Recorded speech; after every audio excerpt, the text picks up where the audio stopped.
korban tabrak lari. Aku biasa memanggilnya Pak Don. Nama lengkapnya Mardono. Pria tua namun masih terlihat semangat mengais rezeki. Pak Don adalah seorang driver motor ojek online. Dia biasa mangkal di ujung gang rumahku, duduk bersandar pada batang pohon sambil menunggu orderan datang melalui handphonenya. Hari ini entah kenapa aku malas sekali mengendarai si Japrut, motor metik kesayanganku. Akhir-akhir ini si Japrut sering ngadat. Susah banget nyalahnya. Alhasil aku harus naik ojek untuk berangkat ke kampus. Biasanya aku jalan kaki dulu sebentar ke ujung gang buat nemuin Pak Mardono. Kalau Pak Don kebetulan lagi ada, biasanya aku langsung order tanpa lewat aplikasi. Dari kejauhan aku melihat Pak Don sedang duduk bersandar pada batang pohon. Tapi kali ini ada yang aneh. Pak Don tidak sendiri.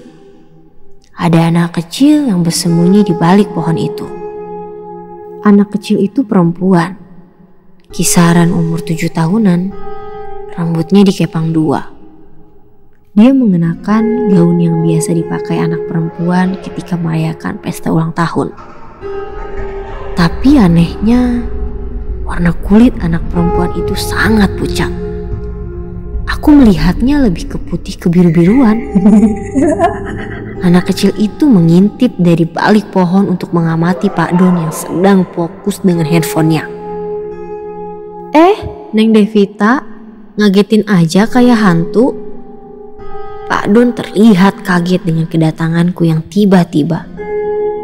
Aku melihat anak perempuan itu dengan cepat bersembunyi di balik pohon dan entah kenapa tak muncul lagi. Lah, si Neng malah ngelamun, tegur Pak Don padaku.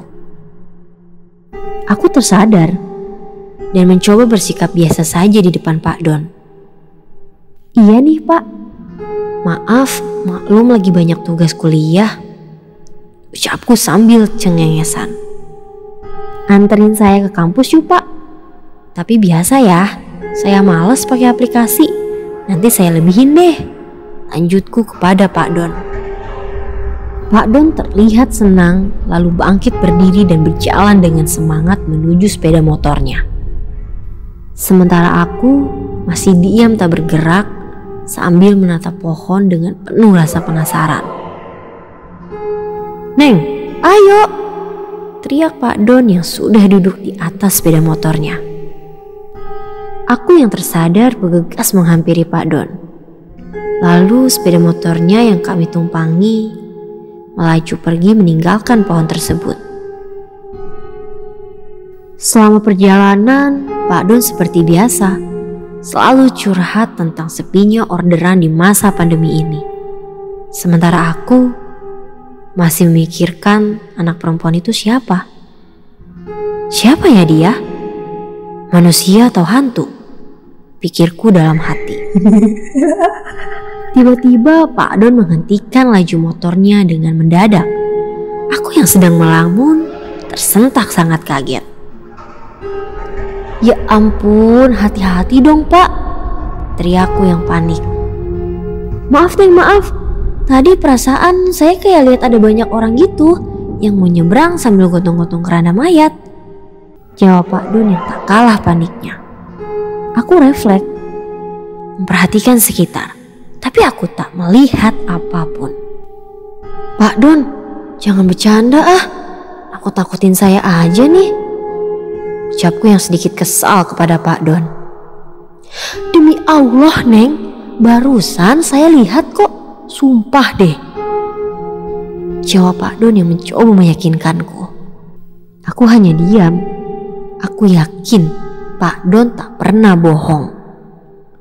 Akhirnya aku menyuruh Pak Don untuk melanjutkan perjalanan dan berusaha untuk tak membahas kejadian barusan.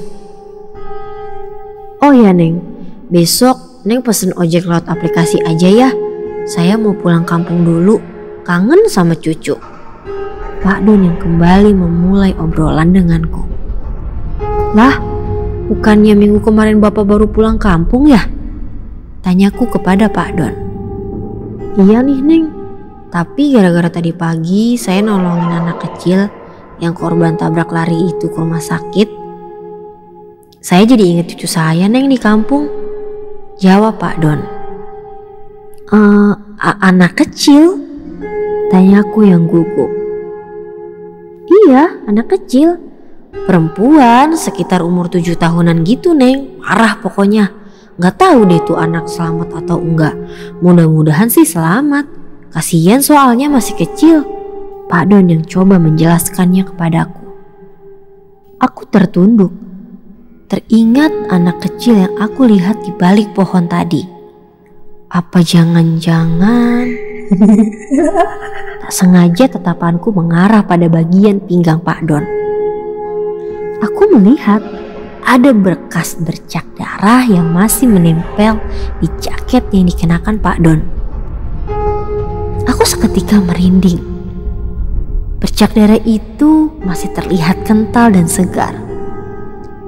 Aku mencoba untuk memalingkan tatapanku dan berusaha untuk tak memikirkannya. Singkat cerita, kami sudah sampai di kampus tempatku berkuliah. Pak Don pamit pergi setelah menerima ongkos dariku. Aku masih berdiri dan terus menatap Pak Don yang melaju meninggalkanku dengan sepeda motornya. Tapi apa yang aku lihat?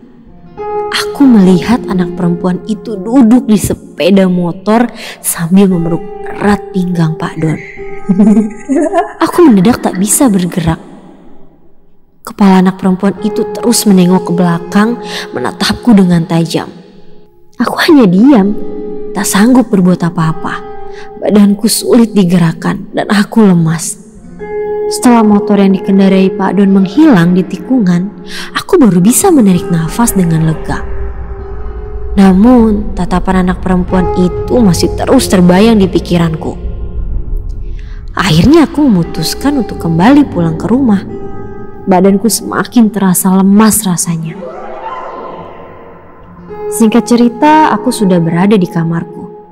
Aku merebahkan tubuhku di atas kasur sambil terus memikirkan sosok anak perempuan tersebut. Apakah anak itu korban tabrak lari yang diceritakan Pak Don? Lalu kenapa dia terus-terusan mengikuti Pak Don? Ah, bodoh amat deh. Yang penting bukan gue yang diikutin, pikirku sejenak. Aku bangkit berdiri. Aku memutuskan untuk mandi. Aku melepas pakaian dan celanaku lalu meletakkannya di atas kasur. Semoga setelah mandi tubuhku jadi segar, pikirku seperti itu. Tak ada yang aneh ketika aku mandi. Tubuhku pun sudah sedikit terasa segar, tak seperti sebelumnya. Aku merasa semuanya sudah baik-baik saja. Mungkin aku hanya ketakutan saja, pikirku. Aku sudahi mandiku, segar sekali rasanya. Aku berjalan keluar toilet menuju kasurku. Tapi aku tercengang. Aku hanya diam mematung. Tubuhku kembali lemas. Mataku terus tertuju ke arah kasur. Aku sungguh tak menyangka seluruh badanku beku rasanya. Anak perempuan itu duduk di atas kasur sambil memeluk erat pakaianku. Wajah pucat anak perempuan itu kali ini penuh dengan darah yang terus mengalir di celah-celah rambutnya. Samar-samar aku bisa melihat bagian dalam kepala anak itu dari belahan tengkorak yang terbelah. Perutku mual, ingin sekali muntah rasanya. Dan aroma amis darah itu seketika memenuhi ruangan kamarku. Aku paham sekarang. Bercak darah di jaket Pak Don ternyata menempel sedikit di pakaianku. Aku baru menyadarinya sekarang. Dan ya Tuhan, anak kecil itu tiba-tiba menoleh tajam ke arahku. Lalu semuanya mendadak gelap.